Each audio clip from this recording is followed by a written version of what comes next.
your name. Philip Minter. This is my dad. Where were you born?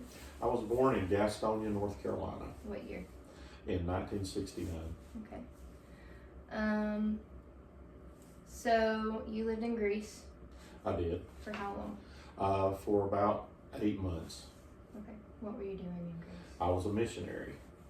I served in a local church, but I also served in international ministry for Europe and the Middle East. Okay. Where exactly in Greece were you? I was right outside of Athens in a place called Glyphada. Okay. Let's see. Did I already ask you how long you were there? Yes. I did. Okay. Were there any political issues or wars going on at the time that you were in Greece? Absolutely. As a matter of fact, when I landed in Greece, the U.S. had put a travel ban for U.S. citizens to travel into Greece because of the unrest politically with the changeover from their desire to be in what was forming as the European Union at that time. So several people didn't want to be a part of the European Union, and so they were trying to take the public systems there and political systems and transfer them over into what the European Union was wanting, and a lot of the people were upset. So there were some riots, there was all kinds of things that were going on. How did that affect you personally? Didn't have a whole lot to do with what I was doing as far as in that particular region. Of course, I traveled into other parts of Europe, and into the Balkans, which had a lot of wars going on at that time. One was the Bosnian War was taking place when I was in Romania and Bulgaria. So, what happened while you were there? well, we were about 40 kilometers from where the active fighting was taking place. Sometimes we could hear the planes, we could hear the shelling. A lot of refugees coming from those areas, not just into Bulgaria and Romania, but also into Greece. So we dealt with a lot of refugees at that time in our ministries, taking care of families and trying to help them, just survive. And so it was a lot of political unrest in the northern regions above Greece, but it trickled down to us. How did you feel emotionally having to deal with such an influx of hurting people that were affected? It was I was right out of college. I was 22 years old, and so it was kind of surreal. I had grown up in, of course, Bible Belt of America, and I had traveled some into Canada and throughout the country, but I had never witnessed really, that kind of hurt on that scale. But again, we were shielded quite a bit from it because they wouldn't let us travel into certain areas. But the refugees had quite a few stories, and watching them just uprooted from home, their families, not knowing if they could ever go back to where their home country, was really an eye-opening experience for me. But emotionally, it really just kind of, began to show me I needed to be more compassionate. When I would look at the news when I got back home and I would see those situations, I saw faces instead of stories on a screen. So. Oh, that's powerful. I want to backtrack just a little bit and talk about how you got to Greece. What was it like for you leaving the U.S., going to Greece? How did it affect you, knowing you were leaving your family, you were leaving the country you've always known, to stay in Greece for, you said, a year? Yeah, I didn't know if it was going to be a lifetime. At that time, I had no idea. It came unexpectedly. I was actually traveling throughout the United States and Canada doing youth ministry. At that time, I was traveling, doing camps and crusades and different things, setting up youth ministries in local churches.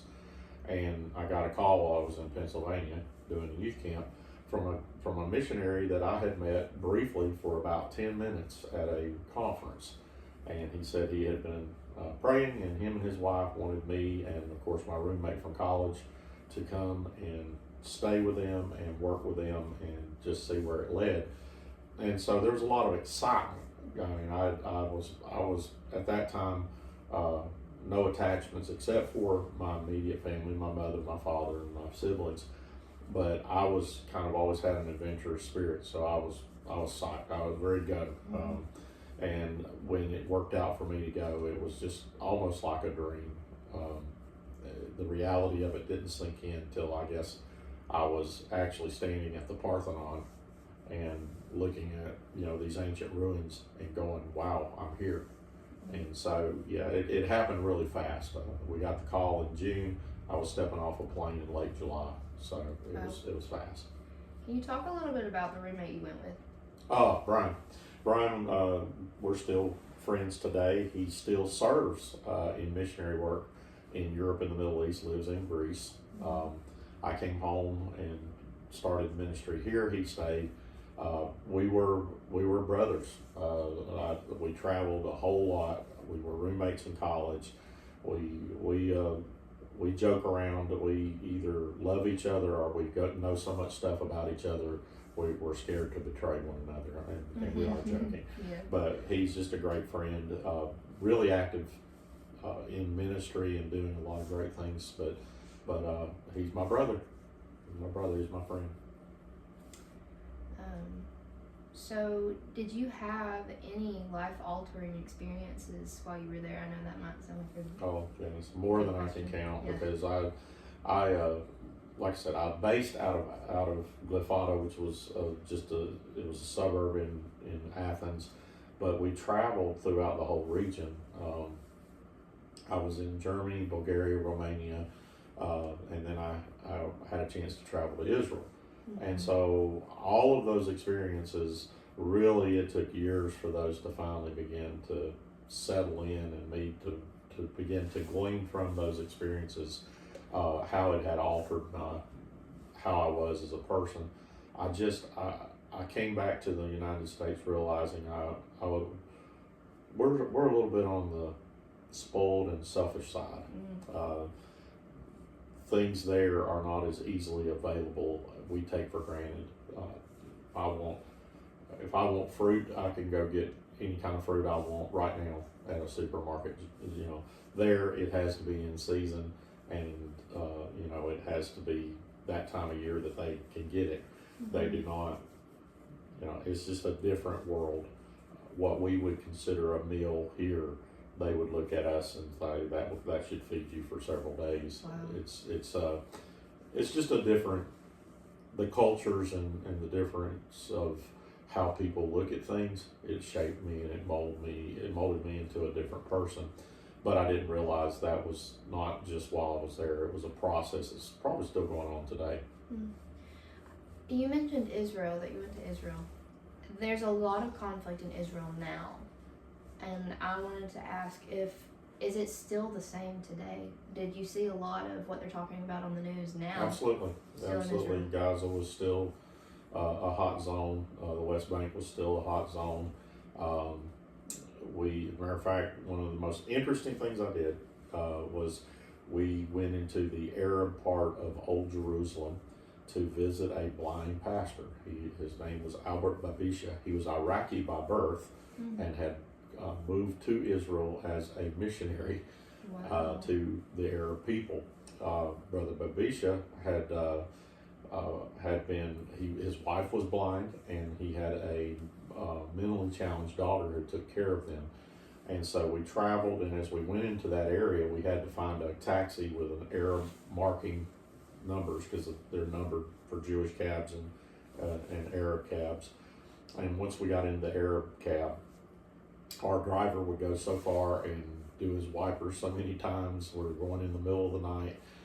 He'd blink his lights so many times. So for two American boys, my friend Brian from South Dakota and me from Georgia, that was quite an experience. So we asked the cab driver, "Why are you doing that?" He said, "Oh, so they don't blow us up." And so wow. it was quite interesting.